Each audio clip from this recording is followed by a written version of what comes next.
আজকে লুটে পুটে খাচ্ছে। এদেরকে চিহ্নিতকরণ করতে হবে। এদেরকে চিহ্নিতকরণ যদি আজকে আমরা না করতে পারি, আগামী দিনে আমাদের প্রচুর অসুবিধার সম্মুখীন হতে হবে। আপনারা জানেন ইতিমধ্যে হাইকোর্ট 25,753 জন ক্যান্ডিডেটকে চাকরি থেকে বরখাস্ত করে দিয়েছেন। বলুন তাদের ভবিষ্যৎ কি? তারা আজকের রাস্তায় রাস্তায় ঘুরছে, তারা আজকে কোর্টের দরজায় গিয়ে ধরে তৃণমূলের চোখে চোখ রেখে রাজনৈতিক সমাবেশ ঘটাবার যে সাহস দেখিয়েছে, সেই সাহসে তৃণমূল যে ভয় পেয়েছে, আজকে আমরা বসে তো গাইস, কেমন আছো তোমরা সবাই? আশা করি সব ভালোই আছো। আর আজকে আমি এসেছি চন্দ্রকেতু গড়ে। আর এই যে পরিবেশটা দেখতে পাচ্ছ, অসম পরিবেশ। আর আজকে একটা টপিক নিয়ে কথা বলতে চাই তোমার সামনে। বিশেষ করে অনেকেই বলে যে নওশাদ সিদ্দিকী ভাইয়ের নিয়ে অনেকেই কথা বলে। তো নওশাদ সিদ্দিকী ভাইজান নাকি বিজেপির দালাল, ঠিক আছে? তো তাদেরকে উদ্দেশ্য করে একটা কথা বলতে চাই। আচ্ছা, তোমরা একটা প্রমাণ দেখাও, ঠিক আছে? আর বাংলায় সত্যি কথা বলতে রিয়েল হিরো যে থাকে তা নওশাদ সিদ্দিকী ভাইজান। আর কি বলবো, আর সত্যি কথা কি, এই গেমের মধ্যে না বেশিরভাগ একটা কথা পরিচালিত আছে। আপনি যারা আর কি নওশাদ সিদ্দিকী ভাইজানের বিরোধী, তারা একটা কথা প্রচার করে যে নওশাদ সিদ্দিকী বিজেপির দালাল।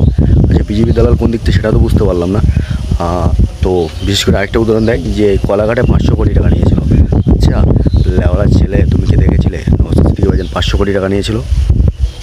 না তোমার ঠাকুরদাদা, না তোমার ড্যাড, তোমার ফাদার, না তোমার বেড়াদার, এরকম কেউ ছিল ওখানে যে সে দেখে তোমার সাথে এসে বলেছে?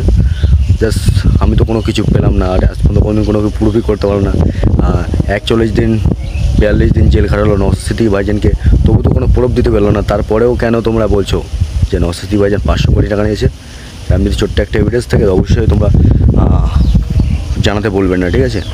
আর আমি এই মুহূর্তে এসেছিলাম এই সুন্দর একটা পরিবেশের আবহাওয়া নিতে।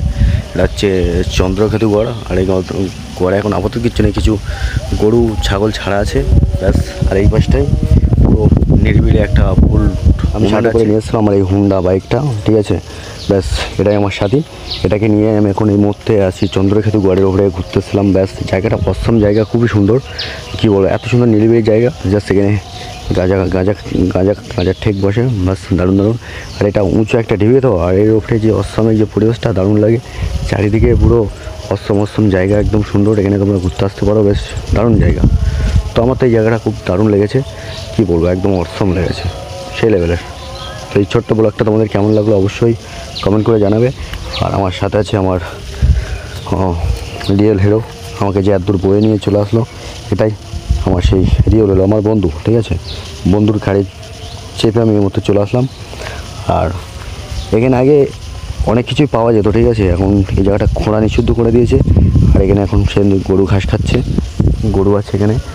আর এরকম সুন্দর সুন্দর বড় বড় গাছ আছে এখানে, পুরো অসম লাগবে। গরমকালে সত্যি কথা বলতে অসম লাগবে এই জায়গাটা, একদম সেই লেভেলের। এরকম বড় বড় গাছ আছে।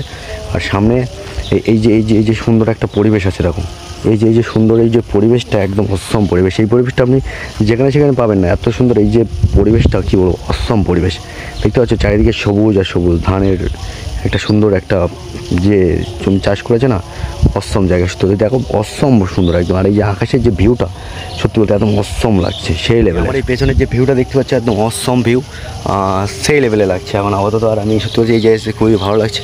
আর এই যে দেখার মতন কিছু আপাতত পাচ্ছি না, কিন্তু এই জায়গাটায় তোমরা এসে একটু শান্তিপূর্ণ নিঃশ্বাস নিতে পারবে, মন খুলে একটু নিঃশ্বাস নিতে পারবে, জাস্ট এটুকু বলতে পারি। কেন এই জায়গাটা সত্যি বলছি যে পরিবেশটা অসম, একদম নিরিবিলি, খোলা, একদম বেশ দারুণ। আর আরেকটা কথা লাস্ট ফিনিশিং বলে যায়, যদি নওশাদ সিদ্দিকী ভাইজানের কোনো যদি প্রুফ পেয়ে থাকো যে কলাঘাটে তোমার 500 কোটি টাকা নিয়েছিল, আচ্ছা তোমরা যদি প্রুফ দেখাতে পারো তা ব্যাস, ওর থেকে মোটামুটি 1% রাখা হবে, আর বাদ বাকি % তোমাদের দিয়ে দেবো। কেন পাঠিয়ে তো খরচা অনেক, সব খরচা হচ্ছে, তো তা ওর থেকে নেই 1% আমরা চালিয়ে নেবো, আর বাদ বাকি 4% তোমাকে দিয়ে দেবো, ঠিক আছে? তো অবশ্যই আপনি যোগাযোগ করবেন আমার কন্ট্যাক্ট নাম্বারে 905521, ঠিক আছে? এই নাম্বারটায়। আর বিশেষ করে আপনি যদি কোথাও যদি না দিতে পারেন, তাহলে আপনি এই জায়গাটা আসতে পারেন। এই জায়গাটা অসম পরিবেশ, আর এই জায়গাটা সত্যি বলতে এই জায়গায় আসলে তোমার কেউ দেখতেও পাবে না, ঠিক আছে? প্রুফ নিয়ে আসবে, ঠিক আছে? তোমাদের সাথে দেখা হচ্ছে। আর আমি জানি না তোমাদের কোন 14 গোষ্ঠী দেখেছিলো, আমি বেশি কিছু বলতে পারছি না, ঠিক আছে? তো হেটার্সদেরকে বলছি যে অবশ্যই তোমরা যদি দেখে থাকো, কিংবা তোমার চাচা, ব্যান, খালা, আম্মি, ফুপু যদি কেউ দেখে থাকে, তো অবশ্যই তাই সঠিক প্রমাণটা নিয়ে চলে আসবে, হ্যাঁ? আর বাংলার মধ্যে রিয়েল হিরো হচ্ছে নওশাদ সিদ্দিকী ভাইজান। আগামী 26 সালে দেখো খেলা হবে, তো রেডি থেকো। আর সত্যি বলতে এই যে সুন্দর এই যে পরিবেশটা ব্লগটা তোমাদের সামনে তুলে ধরলাম, কেমন লাগলো অবশ্যই জানাতে ভুলবেন না। তো দেখা হচ্ছে নেক্সট ভিডিও তোমাদের সাথে। ভিডিও যদি ভালো লাগে অবশ্যই একটা শেয়ার করবে, আর হেটার্সদেরকে বলছি বলে যাবে কমেন্টের মাধ্যমে যে তোমার নানা দেখেছিল না খালু দেখেছিল না তোমার মা দেখেছিল। নওশাদ সিদ্দিকী ভাইজান 500 কোটি টাকা নিয়েছিল, প্রুফ যে থাকে তা অবশ্যই জানাবে। আর বিজেপি দালালরা ছেড়ে দাও, কেন এটা কখনো এটা অসম্ভব ব্যাপার, ঠিক আছে? আর এটা কোনো তোমরা পুরোপুরি করতে পারবে না। তো ভালো থাকবেন, লেটস গো। দেখা হচ্ছে তোমাদের সাথে নেক্সট কোনো ভালো একটা সুন্দর মুমেন্টে যাবো, আবার একটা ছোট্ট একটা ব্লগ তোমাদের সামনে তুলে দেবো। বাস সেই অবধি, ব্যাস সেই অবধি থাক। আর কথা কোনো দিমাগে রেখে দেবে, মনে থাকে যেন।